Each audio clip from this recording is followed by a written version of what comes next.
there, friends, I'd like to share a few stories from me and my best friend Al of what it was like going to Morro Bay High in 1979.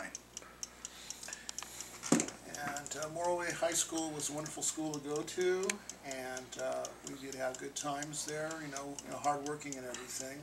But we enjoyed a lot of stuff there, and went out and attended the football games and stuff. True, And, true. What did you do? I can recall us going to the football games to pick up chicks, and I can recall us we dressed up as kids for Halloween. It was fun, man. It was fun. I really wished we would have had that kind of time where we could just put it aside, and bottled it up, man. That'd have been neat. That would have been definitely neat. A time capsule of your last years in the high school. Youth, yeah. And the remaining part of your youth. Anyways, do you remember any top stories on the news back then?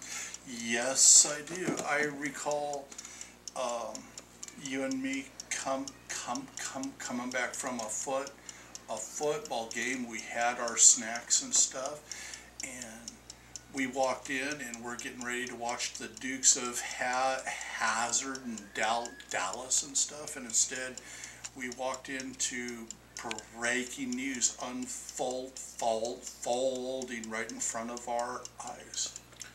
And what do you recall of this news that was breaking? I saw it as I felt empathy for them because they were young like us. It could have been you and me. Could have been Tim and Dave, and it seemed wrong. They put bands over their eyes and they were poking guns. They didn't know if they were going to get shot and stuff. And I just thought if I would have been in that, or you, we'd have been scared, man.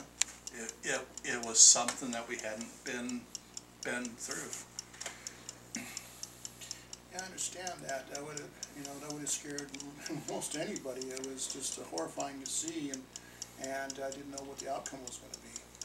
What was your perspective on the outcome and everything? Well, we of course were in Mr. Rupert's class, and I was given a job to clean out the student cars. And when I cleaned out the student cars, I found a brand new copy of Kiss Dynasty in there. It was new in the wrapper, and I thought that one of our friends had his Kiss collection burned, and losing that didn't seem as bad, so I gave it to my friend. That's nice of you. Well, the lesson that I learned is in life, don't sweat small stuff like a tape. It made him happy. True. And what did you consider on joining the military? Considering the situation in Yes. Iraq or Iran. Excuse me. Yes, I enlisted in the Army National Guard. And in fact, weren't you in the Air Force? yes, I applied for the Air Force. I ended up that they felt that I was better in either the Army or the Navy. That would have been a more appropriate place to start. So that that's where I was going to try and get into and figure out what my direction would be too. But I kind of saw it as that was us doing our part for our land. Amen.